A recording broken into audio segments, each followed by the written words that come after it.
ਤੋਂ ਮੇਨ ਜਿਹੜਾ ਸਰਵਾਈਕਲ ਦੀ ਬਿਮਾਰੀ ਚੱਲਦੀ ਪਈ ਆ ਜਾਂ ਤੁਹਾਡੇ ਸ਼ੋਲਡਰ ਦੇ ਵਿੱਚ ਦਰਦ, ਐਲਬੋ ਟੈਨਸ ਜਾਂ ਬੈਕ ਪੇਨ, ਇਸ ਤਰ੍ਹਾਂ ਦੀਆਂ ਬਿਮਾਰੀਆਂ ਹੁੰਦੀਆਂ ਨੇ। ਜਦੋਂ ਆਪਾਂ ਨੂੰ ਦਰਦ ਹੁੰਦਾ ਤਾਂ ਅਸੀਂ ਕਈ ਤਰ੍ਹਾਂ ਦੀਆਂ ਪੇਨ ਕਿਲਰਸ ਖਾਂਦੇ ਆ, ਕਈ ਵਾਰ ਡਾਕਟਰ ਦੇ ਤੋਂ ਸਲਾਹ ਨਾਲ ਖਾਂਦੇ ਆ, ਕਈ ਵਾਰ ਡਾਕਟਰ ਦੀ ਇੱਕ ਵਾਰ ਸਲਾਹ ਦਿੱਤੀ ਹੋਈ ਬਾਰ-ਬਾਰ ਉਹੀ ਪੇਨ ਕਿਲਰਸ ਖਾਈ ਜਾਂਦੇ ਆ। ਕਈ ਵਾਰ ਉਹ ਸਾਡੇ ਲਈ ਕਾਫੀ ਹਾਨੀਕਾਰਕ ਹੋ ਸਕਦੀਆਂ ਨੇ।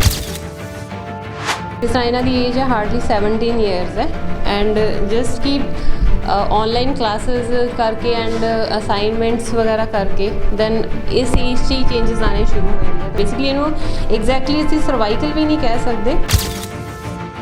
ਕਈ ਵਾਰੀ ਪੇਸ਼ੈਂਟਸ ਨੂੰ ਇਹ ਨਹੀਂ ਪਤਾ ਚੱਲਦਾ ਕਿ ਉਹਨਾਂ ਨੂੰ ਪ੍ਰੋਬਲਮ ਕੀ ਹੈ। ਹੋਏਗਾ ਸਰਵਾਈਕਲ ਤੇ ਉਹ ਇੱਥੇ ਕਹਿਣਗੇ ਕਿ ਮੇਰੇ ਮੋਢੇ 'ਚ ਦਰਦ ਹੋ ਰਿਹਾ ਹੈ। पेरेंट्स कई बार बच्चों को छोटे होंगे बच्चों को फोन फड़ा देंगे आ तो वो फिर फोन पर अपने वीडियोज़ वगैरह देखते रहते हैं। काफ़ी कुछ होंगे वो करके साढ़े स्पाइन जो होंगी है रीढ़ की हड्डी जिन्होंने असीं बेसिकली कहते पंजाबी वो काफ़ी प्रैशर पैंदा है। अवेयरनैस नहीं होंगी, मिसडायगनोज हो जाता है। कई बार वो आले दुआले ही लोगों तो मसाज करवा लेंगे आ, मालिश करवा लेंगे आ। जगह जगह लिख के लगाया होंगे कि इत्थे सर्वाइकल का इलाज किया जाता है। जिस तरह मसाज वाले होंगे आ उन्होंने अपने सेंटर अपने आप ही खोले होंगे आ तो उन्होंने इन्ना कुछ नॉलेज होंगी नहीं है। ठीक है, वो पर्टिकुलर जिस तरह पेन है उन्होंने उस एरिया टारगेट किया कुछ भी कर सकते हैं क्योंकि जिन्होंने पंजाबी च कहते हैं नीम हकीम खतरा है जान।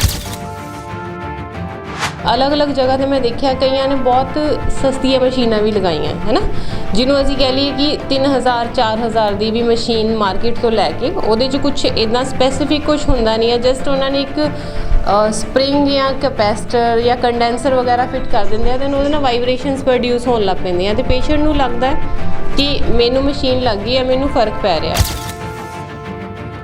ह्यूमन बॉडी जो इन्नी डेलीकेट आ, इन्नी मतलब कि फ्रैजाइल है, अंदर वो नर्व्स इन्नी थ्रेड लाइक स्ट्रक्चर्स होंगे हैं, तुसीं उन्हां नूं दबा रहे हो, अपने इंस्ट्रूमेंट्स ਉਹਦੇ ਤੇ ਚਲਾ ਰਹੇ ਹੋ, ਲਾਈਕ ਕਈ ਰੋਲਰਸ ਚਲਾਉਂਦੇ ਆ, ਕਦੀ ਕੁਝ ਕਰਦੇ ਆ ਤੇ ਉਹ ਆਸ-ਪਾਸ ਜੋ ਇਹ ਉਸ ਟਾਈਮ ਤੇ ਤੁਸੀਂ ਕਰ ਦਿੰਦੇ ਹੋ ਬਟ ਉਹ ਇੰਟਰਨਲੀ ਕੀ ਹੋ ਰਿਹਾ ਆ, ਇੰਟਰਨਲ ਕਿੰਨੇ ਟਿਸ਼ੂਜ਼ ਟਾਰਗੇਟ ਹੋ ਰਹੇ ਆ, ਕਿਹੜੀਆਂ ਮਸਲਸ ਟਾਰਗੇਟ ਹੋ ਰਹੀਆਂ, ਕਿਹੜੀਆਂ ਨਰਵਸ ਟਾਰਗੇਟ ਹੋ ਰਹੀਆਂ, ਉਹ ਉੱਪਰੋਂ ਨਹੀਂ ਦਿਖਦਾ ਹੈਗਾ।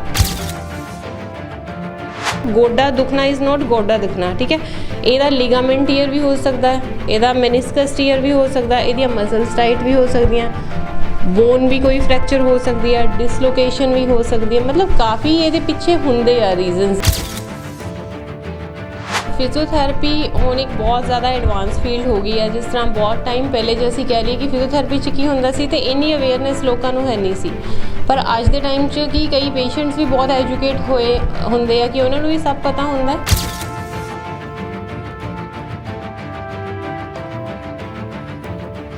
बिल्कुल इस रजेवियां भरी जिंदगी दे विच मनुख कई तरह दीयां बीमारियां दा भी पीड़ित हो जाता। जिस तरह नाल अजकल दा जिहड़ा समा हैगा रोज़ाना किसी ना किसी तकलीफ चों मनुख नूं लंघना पैंदा, खास करके जदों उम्र जिहड़ी है 40 तो उपर हो जाती है, शरीर दे विच कई थावां ते दर्द होण लग जाता। जिस तरह नाल अजकल सर्वाइकल दी बीमारी है, सब तो मेन जिहड़ा सर्वाइकल दी बीमारी चलदी पई आ जां तुहाडे शोल्डर दे विच दर्द, एल्बो टैनस जां बैक पेन, इस तरह दी बीमारियां हुंदियां ने। जदों आपां नूं पेन दर्द ਹੁੰਦਾ ਤਾਂ ਅਸੀਂ ਕਈ ਤਰ੍ਹਾਂ ਦੀਆਂ ਪੇਨ ਕਿਲਰਸ ਖਾਂਦੇ ਆ, ਕਈ ਵਾਰ ਡਾਕਟਰ ਦੇ ਤੋਂ ਸਲਾਹ ਨਾਲ ਖਾਂਦੇ ਆ, ਕਈ ਵਾਰ ਡਾਕਟਰ ਦੀ ਇੱਕ ਵਾਰ ਸਲਾਹ ਦਿੱਤੀ ਹੋਈ ਬਾਰ-ਬਾਰ ਉਹੀ ਪੇਨ ਕਿਲਰਸ ਖਾਈ ਜਾਂਦੇ ਆ। ਕਈ ਵਾਰ ਉਹ ਸਾਡੇ ਲਈ ਕਾਫੀ ਹਾਨੀਕਾਰਕ ਹੋ ਸਕਦੀਆਂ ਨੇ। ਲੇਕਿਨ ਇਸ ਯੁੱਗ ਦੇ ਵਿੱਚ ਜਿਸ ਤਰ੍ਹਾਂ ਨਾਲ ਕਈ ਲੋਕ ਨੇ ਕਈ ਮਾਲਿਸ਼ ਕਰਾਉਣ ਚਲੇ ਜਾਂਦੇ ਨੇ ਜਾਂ ਵੱਖ-ਵੱਖ ਥਾਵਾਂ 'ਤੇ ਲਿਖਿਆ ਹੁੰਦਾ ਇੱਥੇ ਹੱਡੀਆਂ ਦਾ ਇਲਾਜ ਕੀਤਾ ਜਾਂਦਾ, ਇੱਥੇ ਇਸ ਟੈਕਨੀਕ ਨਾਲ ਕੀਤਾ ਜਾਂਦਾ ਹੈਗਾ। ਕਈ ਵਾਰ ਉਹ ਟੈਕਨੀਕ ਦੇ ਵਿੱਚ ਫਸ ਕੇ ਅਸੀਂ ਉਸ ਰੋਗ ਨੂੰ ਹੋਰ ਵੀ ਵਧਾ ਲੈਂਦੇ ਹਾਂ। ਲੇਕਿਨ ਇਸ ਯੁੱਗ ਦੇ ਵਿੱਚ ਮੈਡੀਕਲ ਸਾਇੰਸ ਦੇ ਯੁੱਗ ਦੇ ਵਿੱਚ ਜਿਹੜਾ ਫਿਜ਼ੀਓਥੈਰੇਪੀ ਇੱਕ ਅਜਿਹੀ ਥੈਰੇਪੀ ਜਿਸ ਨਾਲ ਅਸੀਂ ਇਸ ਇਲਾਜ ਤੋਂ ਕਰਵਾ ਕੇ ਸੌਖਿਆ ਇਸ ਪੇਨ ਜਿਹੜਾ ਦਰਦ ਹੁੰਦਾ ਉਹ ਤੋਂ ਨਿਜਾਤ ਪਾ ਸਕਦੇ ਆ। ਲੇਕਿਨ ਪਰ ਕਈ ਲੋਕ ਫਿਰ ਵੀ ਪੁਰਾਣੇ ਮਿਥਿਆਸ ਦੇ ਵਿੱਚ ਜਾ ਕੇ ਉਸੇ ਤਰ੍ਹਾਂ ਨਾਲ ਮਾਲਿਸ਼ ਕਰਾਉਣਾ ਲੇਕਿਨ ਪਰ ਮਾਲਿਸ਼ ਕਰਾ ਤਾਂ ਲੈਂਦੇ ਹਾਂ। ਕਈ ਵਾਰ ਕੋਈ ਗਲਤ ਜਿਹੜੀ ਸਾਡੀ ਬੋਨਸ 'ਤੇ ਦਬਾਅ ਪੈ ਜਾਵੇ ਜਾਂ ਗਲਤ ਤਰੀਕੇ ਨਾਲ ਮਾਲਿਸ਼ ਹੋਵੇ, ਸਾਨੂੰ ਕਈ ਰੋਗ ਹੋ ਜਾਂਦੇ, ਇੰਨਾ ਰੋਗ ਪੀੜਤ ਹੋ ਜਾਂਦਾ ਕਿ ਉਹਦਾ ਮੁੜ ਕੇ ਇਲਾਜ ਵੀ ਨਹੀਂ ਹੁੰਦਾ। ਲੇਕਿਨ ਪਰ ਅਸੀਂ ਅੱਜ ਡਾਕਟਰ ਅਮਨਪ੍ਰੀਤ ਨਾਲ ਗੱਲ ਕਰਾਂਗੇ ਇਹ ਕਿਸ ਤਰ੍ਹਾਂ ਨਾਲ ਫਿਜ਼ੀਓਥੈਰੇਪੀ ਕੀਤੀ ਜਾਂਦੀ ਆ ਅਤੇ ਉਹਨਾਂ ਵੱਲੋਂ ਕਿਹੜੀ ਇਹ ਟੈਕਨੀਕ ਹੈਗੀ ਆ ਅਤੇ ਕੀ ਜਿਹੜੀ ਹੈਗੀ ਆ ਦਰਦ ਕਿਸ ਤਰ੍ਹਾਂ ਹੋਣ ਲੱਗ ਜਾਂਦੇ ਨੇ, ਜਿਸ ਤਰ੍ਹਾਂ ਨਾਲ ਬੈਕ ਪੇਨ ਦਾ, ਸਰਵਾਈਕਲ ਦਾ ਕੀ ਕਾਰਨ ਹੈ, ਕਿਸ ਤਰ੍ਹਾਂ ਬਚਿਆ ਜਾ ਸਕਦਾ। ਡਾਕਟਰ ਸਾਹਿਬ ਕੀ ਕਹਿਣਾ ਚਾਹੁੰਦੇ? ਅੱਜ ਦੇ ਜੋ ਲਾਈਫ ਸਟਾਈਲ ਹੈ ਸਾਡਾ ਸੀਡੈਂਟਰੀ ਲਾਈਫ ਸਟਾਈਲ ਹੈ ਨਾ, ਤੇ ਇਸ 'ਚ ਅਸੀਂ mobile phones and laptop use ਵੀ ਕਾਫੀ ਹੁੰਦਾ ਹੈ। ਈਵਨ 15 ਇਅਰਸ ਦਾ ਬੱਚਾ ਹੋਏ, 10 ਇਅਰ ਦਾ ਬੱਚਾ, ਹਰ ਇੱਕ ਨੂੰ ਜੇ ਅਸੀਂ ਸਕੂਲਸ 'ਚ ਜਾਵਾਂਗੇ, ਕਾਲਜਸ 'ਚ ਜਾਵਾਂਗੇ ਤੇ ਹਰ ਇੱਕ ਨੂੰ cervical the and back pain ਦੇ ਅੱਜ ਕੱਲ੍ਹ ਛੋਟੀ ਉਮਰ ਤੋਂ ਹੀ ਸਟਾਰਟ ਹੋ ਜਾਂਦੀ ਹੈ, ਕਿਉਂਕਿ ਬੱਚਿਆਂ ਦੀ ਸਟੱਡੀਜ਼ ਫੋਨ 'ਤੇ ਆ, ਔਨਲਾਈਨ ਕਲਾਸਿਸ ਫੋਨ 'ਤੇ ਹੁੰਦੀਆਂ ਆ, ਇਹ ਵੀ ਇੱਕ ਰੀਜ਼ਨ ਹੈ। ਦੂਸਰਾ, ਪੇਰੈਂਟਸ ਕਈ ਵਾਰੀ ਬੱਚਿਆਂ ਨੂੰ, ਛੋਟੇ ਹੁੰਦੇ ਬੱਚਿਆਂ ਨੂੰ ਫੋਨ ਫੜਾ ਦਿੰਦੇ ਆ ਤੇ ਉਹ ਫਿਰ ਫੋਨ 'ਤੇ ਆਪਣੀ ਵੀਡੀਓਜ਼ ਵਗੈਰਾ ਦੇਖਦੇ ਰਹਿੰਦੇ ਆ, ਕਾਫੀ ਕੁਛ ਹੁੰਦਾ। ਉਹਦੇ ਕਰਕੇ ਸਾਡੇ ਸਪਾਈਨ ਜੋ ਹੁੰਦੀ ਹੈ, ਰੀੜ੍ਹ ਦੀ ਹੱਡੀ ਜਿਹਨੂੰ ਅਸੀਂ ਬੇਸਿਕਲੀ ਕਹਿੰਦੇ ਪੰਜਾਬੀ 'ਚ, ਉਹਦੇ 'ਤੇ ਕਾਫੀ ਪ੍ਰੈਸ਼ਰ ਪੈਂਦਾ ਹੈ। ਜਦੋਂ ਉਹਦੇ 'ਤੇ ਪ੍ਰੈਸ਼ਰ ਪੈਣਾ ਸ਼ੁਰੂ ਹੋ ਜਾਂਦਾ ਆ, ਦੈਨ ਜਦੋਂ ਜ਼ਿਆਦਾ ਇਨਫਲੇਮੇਸ਼ਨ ਹੋ ਜਾਂਦੀ ਹੈ ਤੇ ਆਸ-ਪਾਸ ਜੋ ਸਾਡੀਆਂ ਨਰਵਸ ਹੁੰਦੀਆਂ ਆ ਉਹਨਾਂ 'ਤੇ ਵੀ ਸਟ੍ਰੇਨ ਪੈਣਾ ਸਟਾਰਟ ਹੋ ਜਾਂਦਾ ਹੈ।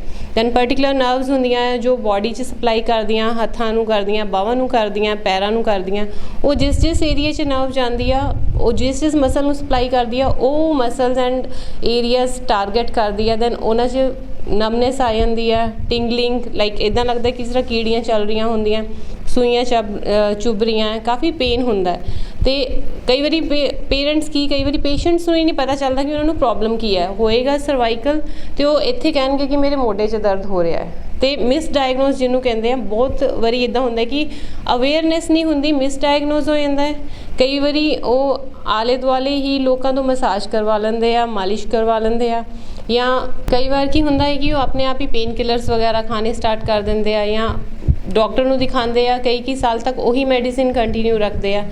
ਮੋਸਟ ਆਫ ਦਾ ਟਾਈਮ ਜਿਸ ਤਰ੍ਹਾਂ ਜਗ੍ਹਾ ਲਿਖ ਕੇ ਲਗਾਇਆ ਹੁੰਦਾ ਕਿ ਇੱਥੇ ਸਰਵਾਈਕਲ ਦਾ ਇਲਾਜ ਕੀਤਾ ਜਾਂਦਾ ਆ, ਜਿਸ ਤਰ੍ਹਾਂ ਮਸਾਜ ਵਾਲੇ ਹੁੰਦੇ ਆ, ਉਹਨਾਂ ਨੇ ਆਪਣੇ ਸੈਂਟਰ ਆਪਣੇ ਆਪ ਹੀ ਖੋਲ੍ਹੇ ਹੁੰਦੇ ਆ, ਅਤੇ ਉਹਨਾਂ ਨੂੰ ਇੰਨਾ ਕੁਛ ਨੌਲੇਜ ਹੁੰਦੀ ਨਹੀਂ ਆ, ਠੀਕ ਹੈ। ਉਹ ਪਰਟੀਕੂਲਰ ਜਿਸ ਤਰ੍ਹਾਂ ਪੇਨ ਹੈ, ਉਹਨਾਂ ਨੇ ਉਸ ਏਰੀਆ ਨੂੰ ਟਾਰਗੇਟ ਕੀਤਾ, ਕੁਛ ਵੀ ਕਰ ਸਕਦੇ ਆ, ਕਿਉਂਕਿ ਜਿਹਨੂੰ ਪੰਜਾਬੀ 'ਚ ਕਹਿੰਦੇ ਆ ਨੀਮ ਹਕੀਮ ਖਤਰਾ ਹੈ ਜਾਨ, ਅਤੇ ਵਿਦਾਊਟ ਪ੍ਰੋਪਰ ਨੌਲੇਜ ਤੁਸੀਂ ਹਿਊਮਨ ਬੋਡੀ ਜੋ ਇੰਨੀ ਡੈਲੀਕੇਟ ਆ, ਇੰਨੀ ਮਤਲਬ ਕਿ ਫਰੈਜਾਈਲ ਹੈ, ਅੰਦਰ ਉਹਦੇ ਨਰਵਸ ਇੰਨੀਆਂ ਥਰੈਡ ਲਾਈਕ ਸਟਰਕਚਰਸ ਹੁੰਦੇ ਆ, ਤੁਸੀਂ ਉਹਨਾਂ ਨੂੰ ਦਬਾ ਰਹੇ ਹੋ, ਆਪਣੇ ਇੰਸਟਰੂਮੈਂਟਸ ਉਹਦੇ 'ਤੇ ਚਲਾ ਰਹੇ ਹੋ, ਲਾਈਕ ਕਈ ਰੋਲਰਸ ਚਲਾਉਂਦੇ ਆ, ਕਦੀ ਕੁਛ ਕਰਦੇ ਆ, ਅਤੇ ਉਹ ਆਸ-ਪਾਸ ਜੋ ਇਹ ਉਸ ਟਾਈਮ 'ਤੇ ਤੁਸੀਂ ਕਰ ਦਿੰਦੇ ਹੋ, ਬਟ ਉਹ ਇੰਟਰਨਲੀ ਕੀ ਹੋ ਰਿਹਾ ਆ, ਇੰਟਰਨਲ ਕਿੰਨੇ ਟਿਸ਼ੂਜ਼ ਟਾਰਗੇਟ ਹੋ ਰਹੇ ਆ, ਕਿਹੜੀਆਂ ਮਸਲਸ ਟਾਰਗੇਟ ਹੋ ਰਹੀਆਂ, ਕਿਹੜੀਆਂ ਨਰਵਸ ਟਾਰਗੇਟ ਹੋ ਰਹੀਆਂ, ਉਹ ਉੱਪਰੋਂ ਨਹੀਂ ਦਿਖਦਾ ਹੈਗਾ। ਕਈ ਵਾਰੀ ਹੁੰਦਾ ਕਿ ਪੇਸ਼ੈਂਟ ਨੂੰ ਵਿਦਿਨ ਅ ਸਿਟਿੰਗ ਫਰਕ ਵੀ ਪੈ ਜਾਂਦਾ ਆ, ਕਿਸੇ ਦਾ ਕਈ ਵਾਰੀ ਤੀਰ ਨਿਸ਼ਾਨੇ 'ਤੇ ਲੱਗ ਜਾਂਦਾ ਹੈ, ਕਈ ਵਾਰੀ ਨਹੀਂ ਵੀ ਪੈਂਦਾ, ਉਹਨਾਂ ਦੀ ਪੇਨ ਵੱਧ ਵੀ ਜਾਂਦੀ ਹੈ। ਉਸ ਟਾਈਮ 'ਤੇ for a timing 1 to 2 hour ਹੁੰਦਾ ਕਿ ਸਰੀਰ ਥੋੜ੍ਹਾ ਗਰਮ ਹੋ ਜਾਂਦਾ ਆ, ਤੇਲ ਵਗੈਰਾ ਗਰਮ ਲਗਾ ਦਿੰਦੇ ਆ, ਅਤੇ ਉਹਦੇ ਨਾਲ ਉਹਨੂੰ ਫਰਕ ਵੀ ਪੈ ਜਾਂਦਾ। ਬਟ ਬਾਅਦ 'ਚ ਜਦੋਂ ਪੇਨ ਵੱਧਦੀ ਆ, ਰੇਡੀਏਟ ਹੋਣੀ ਸਟਾਰਟ ਹੋ ਜਾਂਦੀ ਆ, ਟਰੈਵਲ ਕਰਦੀ ਆ ਅੱਡ ਬੋਡੀ ਪਾਰਟਸ 'ਚ। ਈਵਨ ਕਈ ਬੈਕ ਦੇ ਕੇਸਿਸ ਇੱਦਾਂ ਦੇ ਹੁੰਦੇ ਆ ਕਿ ਉਹਨਾਂ ਨੂੰ ਇਹ ਹੀ ਨਹੀਂ ਪਤਾ ਚੱਲਦਾ ਕਿ ਉਹਨਾਂ ਦਾ ਯੂਰਿਨ ਦਾ ਪ੍ਰੈਸ਼ਰ ਬਣ ਰਿਹਾ, ਕਿ ਉਹਨਾਂ ਦੇ ਜੋ ਔਰਗਨਸ ਹੁੰਦੇ ਆ, ਬਲੈਡਰ ਨੂੰ ਵੀ ਜਿਹੜੀਆਂ ਨਰਵਸ ਜਾਂਦੀਆਂ ਆ, ਉਹ ਵੀ ਪ੍ਰੈਸ ਹੋ ਜਾਂਦੀ ਆ ਜਦੋਂ ਅਸੀਂ ਜ਼ਿਆਦਾ ਕਰਨੇ ਆ, ਅਤੇ ਇਨਕੰਟੀਨੈਂਸ ਹੋ ਜਾਂਦੀਆਂ, ਜਾਂ ਤਾਂ ਉਹਨਾਂ ਦਾ ਯੂਰਿਨ ਪੇਸ਼ੈਂਟਸ ਆਪਣੇ ਆਪ ਹੀ ਨਿਕਲੀ ਜਾਂਦਾ, ਜਾਂ ਤਾਂ ਉਹਨਾਂ ਨੂੰ ਪਤਾ ਹੀ ਨਹੀਂ ਚੱਲਦਾ, ਇੰਨੀ ਨਮਨੈਸ ਆ ਜਾਂਦੀ ਆ ਉਹਨਾਂ ਦੇ ਏਰੀਆਸ 'ਚ ਕਿ ਉਹਨਾਂ ਨੂੰ ਪਤਾ ਹੀ ਨਹੀਂ ਚੱਲਦਾ ਕਿ ਸਾਨੂੰ ਯੂਰਿਨ ਦਾ, ਬਾਵਲ ਦਾ ਜਾਂ ਸਟੂਲ ਦਾ ਪ੍ਰੈਸ਼ਰ ਵੀ ਪੈ ਰਿਹਾ ਆ। ਇੰਨੀ ਇਹ ਲਾਈਫ ਥ੍ਰੈਟਨਿੰਗ ਕੰਡੀਸ਼ਨ ਬਣ ਜਾਂਦੀ ਹੈ। ਕਾਰਨ ਕੀ ਰਹਿੰਦੇ ਨੇ, ਇਹ ਤੋਂ ਬਚਣ ਲਈ ਕੀ ਕਰਨਾ ਚਾਹੀਦਾ, ਕਿਹੜੀ ਏਜ 'ਤੇ ਜ਼ਿਆਦਾ ਇਫੈਕਟ ਹੈ, ਕੀ ਕਰਨਾ ਚਾਹੀਦਾ ਬਚਾਉ ਲਈ ਡਾਕਟਰ ਸਾਹਿਬ? ਦੇਖिए सर, ऑलरेडी जिस तरह मैं कह चुकी हाँ कि इस प्रॉब्लम की पर्टिकुलर कोई एज नहीं है, क्योंकि अजकल छोटे जोड़े स्कूल गोइंग स्टूडेंट्स आ, बच्चे आ, उन्होंने भी ये सर्वाइकल एंड बैक पेन तो कॉमन आ, है ना। तो कई बार होंगे कि वो स्पोर्ट्स एक्टिविटीज़ च पार्टिसिपेट करते, कि पेरेंट्स को होंगे कि साडा बच्चा हर फील्ड च अगे होए, एक्सट्रा करिकुलर एक्टिविटीज़ च उन्होंने पार्टिसिपेट कराते हैं, स्पोर्ट्स च करवाते हैं, तो स्पोर्ट्स इंजरीज़ भी होंदियां आ कि बैक ते स्ट्रेन पै जांदा, नी ते स्ट्रेन पै जांदा आ, गेम्स वगैरह लगाते हैं। लिगामेंट एंड मैनिस्कस, जिन्हों असी पंजाबी च मैनिस्कस नूं वॉशर या कार्टिलेज कह दिंदे आ, वो सब एरियाज इनवॉल्व होंदे आ, ते उन्हां नूं कई वारी की कह दिंदे आ कि गलती उन्हां दी भी नहीं हुंदी, जस्ट एक सुपरफिशियल जिहा वो अपने आप ही डायग्नोस कर दिंदे कि साडे गोडा दुख रहा। हुण गोडा क्यों दुख रहा आ, गोडे दुखन दे पिछे किन्ने कारण है, इट्स मतलब ये सिर्फ गोडा दुखना इज़ नॉट गोडा दुखना, ठीक है। इहदा लिगामेंट टीयर भी हो सकता है, इहदा मैनिस्कस टीयर भी हो सकता है, इहदियां मसल्स टाइट भी हो सकदियां, बोन भी कोई फ्रैक्चर हो सकती है, डिसलोकेशन भी हो सकती है, मतलब काफ़ी ये पिछे होंगे आ रीजनस। गोडा दुखना एक स्पैसीफिक टर्म नूं असी हाईलाइट करदा, बट ये पिछे किन्नियां होर कंडीशनस हैगियां जिहड़ियां इस प्रॉब्लम नूं एग्रीवेट करदियां, वो तुसीं किसी पर्टिकुलर प्रोफैशनल नूं मिलोगे ताइयों पता चलेगा, अदरवाइज ये फिर ਅੱਗੇ ਹੀ ਅੱਗੇ ਹੌਲੀ ਹੌਲੀ ਡੀਜਨਰੇਸ਼ਨ ਸਟਾਰਟ ਹੋ ਜਾਂਦੀ, ਕਿਉਂਕਿ ਬੋਨਸ ਦਾ ਤਾਂ ਇਹੀ ਹੁੰਦਾ ਕਿ ਸਲੋਲੀ ਉਹ ਤੁਹਾਡੀਆਂ ਬੋਨਸ ਹੌਲੀ ਡੀਜਨਰੇਟ ਹੋਣੀਆਂ। ਡੀਜਨਰੇਟ ਇਨ ਦਾ ਸੈਂਸ ਕਿ ਵੀਅਰ ਐਂਡ ਟੇਅਰਿੰਗ ਜਿਹਨੂੰ ਅਸੀਂ ਕਹਿ ਦਿੰਦੇ ਆ, ਘਸਣਾ ਸ਼ੁਰੂ ਹੋ ਜਾਂਦੀਆਂ ਹੌਲੀ ਦੈਨ ਅੱਗੇ ਫਿਰ ਜ਼ਿਆਦਾ ਪ੍ਰੋਬਲਮ ਕ੍ਰੀਏਟ ਹੁੰਦੀ ਹੈ। ਕਿਸ ਤਰ੍ਹਾਂ ਹੁੰਦੀ ਹੈ, ਕੀ ਇਹਦੇ ਵਿੱਚ ਕੋਈ ਇੰਸਟਰੂਮੈਂਟਸ ਹੁੰਦੇ ਨੇ ਜਾਂ ਹੱਥ ਨਾਲ ਕੀਤਾ ਜਾਂਦਾ ਵੀ ਹੈਂਡਸ ਨਾਲ ਕੀਤੀ, ਕਿਸ ਤਰ੍ਹਾਂ ਇਹਦਾ ਸਿਸਟਮ ਹੈ? ਸਰ ਫਿਜ਼ੀਓਥੈਰੇਪੀ ਹੁਣ ਇੱਕ ਬਹੁਤ ਜ਼ਿਆਦਾ ਐਡਵਾਂਸ ਫੀਲਡ ਹੋ ਗਈ ਹੈ। ਜਿਸ ਤਰ੍ਹਾਂ ਬਹੁਤ ਟਾਈਮ ਪਹਿਲੇ ਜੇ ਅਸੀਂ ਕਹਿ ਲਈਏ ਕਿ ਫਿਜ਼ੀਓਥੈਰੇਪੀ 'ਚ ਕੀ ਹੁੰਦਾ ਸੀ, ਤੇ ਇੰਨੀ ਅਵੇਅਰਨੈਸ ਲੋਕਾਂ ਨੂੰ ਹੈ ਨਹੀਂ ਸੀ। ਪਰ ਅੱਜ ਦੇ ਟਾਈਮ 'ਚ ਕਿ ਕਈ ਪੇਸ਼ੈਂਟਸ ਵੀ ਬਹੁਤ ਐਜੂਕੇਟ ਹੋਏ ਹੁੰਦੇ ਆ ਕਿ ਉਹਨਾਂ ਨੂੰ ਵੀ ਸਭ ਪਤਾ ਹੁੰਦਾ। ਦੂਸਰਾ ਮਸ਼ੀਨਸ ਅਤੇ ਮੋਡੈਲਿਟੀਜ਼ ਤਾਂ ਹੁੰਦੀਆਂ ਹੀ ਆ, ਹੈ ਨਾ। ਮਸ਼ੀਨਸ ਵੀ ਡਿਪੈਂਡ ਕਰਦੀਆਂ ਕਿ ਕਈ ਜਗ੍ਹਾ 'ਤੇ ਜਿਸ ਤਰ੍ਹਾਂ ਮਤਲਬ ਅਲੱਗ ਜਗ੍ਹਾ 'ਤੇ ਮੈਂ ਦੇਖਿਆ ਕਈਆਂ ਨੇ ਬਹੁਤ ਸਸਤੀਆਂ ਮਸ਼ੀਨਾਂ ਵੀ ਲਗਾਈਆਂ, ਹੈ ਨਾ, ਜਿਹਨੂੰ ਅਸੀਂ ਕਹਿ ਲਈਏ ਕਿ 3000 4000 ਦੀ ਵੀ ਮਸ਼ੀਨ ਮਾਰਕੀਟ ਤੋਂ ਲੈ ਕੇ ਉਹਦੇ 'ਚ ਕੁਛ ਇੱਦਾਂ ਸਪੈਸੀਫਿਕ ਕੁਛ ਹੁੰਦਾ ਨਹੀਂ ਹੈ। ਜਸਟ ਉਹਨਾਂ ਨੇ ਇੱਕ ਸਪਰਿੰਗ ਜਾਂ ਕੈਪੈਸਿਟਰ ਜਾਂ ਕੰਡੈਂਸਰ ਵਗੈਰਾ ਫਿੱਟ ਕਰ ਦਿੰਦੇ ਆ, ਅਤੇ ਉਹਦੇ ਨਾਲ ਵਾਈਬ੍ਰੇਸ਼ਨਸ ਪ੍ਰੋਡਿਊਸ ਹੋਣ ਲੱਗ ਪੈਂਦੀਆਂ, ਅਤੇ ਪੇਸ਼ੈਂਟ ਨੂੰ ਲੱਗਦਾ ਕਿ ਮੈਨੂੰ ਮਸ਼ੀਨ ਲੱਗ ਗਈ ਹੈ, ਮੈਨੂੰ ਫਰਕ ਪੈ ਰਿਹਾ, ਹੈ ਨਾ। ਅਤੇ ਜੋ ਮਸ਼ੀਨਸ ਲਗਾਉਂਦੇ ਆ, ਅਤੇ ਮਸ਼ੀਨਸ ਵੀ ਪ੍ਰੋਪਰ ਤੁਹਾਨੂੰ ਪਤਾ ਹੋਣਾ ਚਾਹੀਦਾ ਹੈ ਕਿ ਕਿਸ ਮਸਲ 'ਤੇ ਲਗਾ ਰਹੇ ਹੋ, ਕਿਸ ਏਰੀਆ 'ਤੇ ਲਗਾ ਰਹੇ ਹੋ, ਕਿਹੜੇ ਪਰਟੀਕੂਲਰ ਰੀਜਨ ਨੂੰ ਤੁਸੀਂ ਟਾਰਗੇਟ ਕਰ ਰਹੇ ਹੋ। ਵਿਦਾਊਟ ਨੌਲੇਜ, ਵਿਦਾਊਟ ਐਜੂਕੇਸ਼ਨ ਤੁਸੀਂ ਮਸ਼ੀਨਸ ਵੀ ਲਗਾ ਲੋਗੇ ਅਤੇ ਉਹਦਾ ਵੀ ਕੋਈ ਫਰਕ ਨਹੀਂ ਪਏਗਾ, ਕਿਉਂਕਿ ਜੇ ਤੁਸੀਂ ਕਿਸੇ ਪਰਟੀਕੂਲਰ ਨਰਵ 'ਤੇ ਤੁਹਾਡੀ ਮਸ਼ੀਨ ਲੱਗ ਗਈ ਦੈਨ ਉਹ ਉਸ ਨਰਵ ਨੂੰ ਹੋਰ ਡੈਮੇਜ ਕਰ ਸਕਦੀ ਹੈ।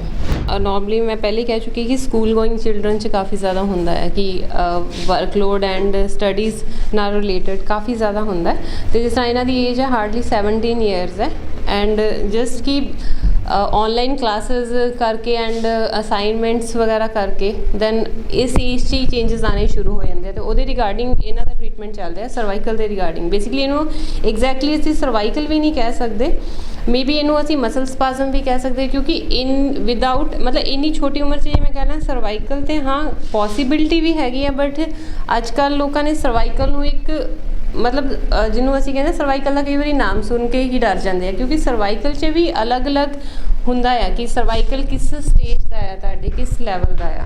ਅੱਜ ਅਸੀਂ ਤੁਹਾਨੂੰ ਡਾਕਟਰ ਸਾਹਿਬ ਨਾਲ ਮਿਲਾਇਆ, ਜਿਸ ਤਰ੍ਹਾਂ ਨਾਲ ਫਿਜ਼ੀਓਥੈਰੇਪੀ ਕਿਸ ਤਰ੍ਹਾਂ ਹੁੰਦੀ, ਕੀ ਹੈ ਫਿਜ਼ੀਓਥੈਰੇਪੀ ਅਤੇ ਕਿਸ ਤਰ੍ਹਾਂ ਇਹਦਾ ਇਲਾਜ ਕਰਾਉਣਾ ਚਾਹੀਦਾ। ਇਲਾਜ ਦੀ ਵੀ ਟੈਕਨੀਕ ਹੁੰਦੀ ਹੈ। ਕਈ ਵਾਰ ਅਸੀਂ ਨੀਮ ਹਕੀਮ ਖਤਰਾ ਹੈ ਜਾਂ ਡਾਕਟਰਾਂ ਕੋਲ ਫਸ ਜਾਂਦੇ ਹਾਂ, ਨਹੀਂ ਪਤਾ ਲੱਗਦਾ ਸਾਡਾ ਜਿਹੜਾ ਮਨੁੱਖੀ ਸਰੀਰ ਆ ਬੜਾ ਸੌਫਟ ਹੈਗਾ। ਜੇਕਰ ਇਸ 'ਤੇ ਜ਼ਿਆਦਾ ਦਵਾ ਨਾਲ ਕਿਤੇ ਕਿਸੇ ਵੀ ਬੋਨ ਨੂੰ ਜਾਂ ਹੱਡੀ ਨੂੰ ਦਬਾਉਂਦੇ ਹਾਂ ਤਾਂ ਉਹ ਅਸੀਂ ਕਿਸੇ ਰੋਗ ਨਾਲ ਪੀੜਤ ਹੋ ਸਕਦੇ ਹਾਂ। ਫਿਜ਼ੀਓਥੈਰੇਪੀ ਦਾ ਵੀ ਇੱਕ ਢੰਗ ਹੁੰਦਾ, ਬੜੇ ਢੰਗ ਨਾਲ, ਜਿਸ ਤਰ੍ਹਾਂ ਸਰਵਾਈਕਲ ਪੇਨ ਆ ਜਾਂ ਤੁਹਾਨੂੰ ਸ਼ੋਲਡਰ 'ਤੇ ਪੇਨ ਹੈਗਾ ਜਾਂ ਨੈਕ ਕਿਤੇ ਵੀ ਬੈਕ ਪੇਨ ਆ, ਉਹਦੇ ਲਈ ਵੀ ਜਿਹੜੀਆਂ ਇੰਸਟਰੂਮੈਂਟ ਨੇ ਬੜੇ ਢੰਗ ਨਾਲ ਜਿਹੜਾ ਉਹਦੇ ਨਾਲ ਇਲਾਜ ਕਰਨਾ ਪੈਂਦਾ, ਤਾਂ ਜੋ ਕੋਈ ਇਸ ਤਰ੍ਹਾਂ ਸਾਡੀ ਨਰਵਜ਼ ਉਹ ਨਾ ਦੱਬੀ ਜਾਵੇ ਜਿਸ ਨਾਲ ਅਸੀਂ ਹੋਰ ਨਵੇਂ ਰੋਗ ਤੋਂ ਪੀੜਤ ਹੋ ਜਾਈਏ। ਕਿਤੇ ਪੁਰਾਣਾ ਰੋਗ ਖਤਮ ਕਰਦੇ ਨਵੇਂ ਰੋਗ ਤੋਂ ਪੀੜਤ ਹੋ ਜਾਈਏ। ਇਸ ਕਰਕੇ ਡਾਕਟਰ ਸਾਹਿਬ ਨੇ ਬਹੁਤ ਚੰਗੀਆਂ ਜਿਹੜੀਆਂ ਗੱਲਾਂ ਦੱਸੀਆਂ, ਜੇਕਰ ਅਸੀਂ ਉਹਨਾਂ ਨੂੰ ਅਪਣਾਉਂਦੇ ਹਾਂ, ਜਿਸ ਤਰ੍ਹਾਂ ਨਾਲ ਸਰਵਾਈਕਲ ਪੇਨ ਆ ਜ਼ਿਆਦਾਤਰ ਮੋਬਾਈਲ ਦੇਖਣਾ, ਲੈਪਟਾਪ ਦੇਖਣਾ, ਜ਼ਿਆਦਾਤਰ ਜਿਹੜਾ TV ਦੇਖਣਾ, ਉਸ ਨਾਲ ਇਸ ਤਰ੍ਹਾਂ ਦੀਆਂ ਬਿਮਾਰੀਆਂ ਹੋ ਜਾਂਦੀਆਂ ਨੇ। ਕਿਸੇ ਵੀ ਉਮਰ ਦੇ ਵਿੱਚ ਇਹ ਬਿਮਾਰੀ ਲੱਗ ਸਕਦੀ ਹੈ। ਸੋ ਸਾਨੂੰ ਚਾਹੀਦਾ ਹੈਗਾ ਇਹਨਾਂ ਬਿਮਾਰੀਆਂ ਤੋਂ ਬਚਣ ਲਈ ਸਾਵਧਾਨੀ ਵਰਤੀਏ। ਜੇਕਰ ਕਿਤੇ ਕੋਈ ਪ੍ਰੋਬਲਮ ਆ ਵੀ ਜਾਂਦੀ ਆ ਤਾਂ ਅਸੀਂ ਜਿਹੜੇ ਉਹਨਾਂ ਡਾਕਟਰਸ ਕੋਲੇ ਜਾਈਏ ਜਿਹੜੇ ਕਿ ਇਸ ਟੈਕਨੀਕ ਦੇ ਮਾਹਰ ਨੇ, ਜਿਵੇਂ ਫਿਜ਼ੀਓਥੈਰੇਪਿਸਟ ਨੇ ਜਿਹੜੀ ਕਿ ਡਿਗਰੀਆਂ ਲਈਆਂ ਹੋਈਆਂ ਨੇ। ਜੇਕਰ ਅਸੀਂ ਸੜਕਾਂ 'ਤੇ ਬੈਠੇ ਜਾਂ ਥਾਂ ਮਾਲਿਸ਼ ਦੇ ਬੋਰਡ ਲੱਗੇ ਉਹਨਾਂ ਕੋਲ ਚਲੇ ਤਾਂ ਜਾਂਦੇ ਹਾਂ, ਕਈ ਵਾਰ ਸਾਨੂੰ ਉਹਨਾਂ ਕੋਲ ਜਾ ਕੇ ਬਾਅਦ ਪਛਤਾਉਣਾ ਪੈਂਦਾ ਹੈਗਾ। ਡਾਕਟਰ ਸਾਹਿਬ ਨੇ ਕੁਝ ਅਹਿਮ ਗੱਲਾਂ ਵੀ ਜਿਹੜੀਆਂ ਦੱਸੀਆਂ। ਲੁਧਿਆਣਾ ਤੋਂ ਕੈਮਰਾ ਪਰਸਨ ਪ੍ਰਕਾਸ਼ ਜੱਸਾ ਦੇ ਨਾਲ ਤਰਸੇਮ ਭਾਰਦਵਾਜ।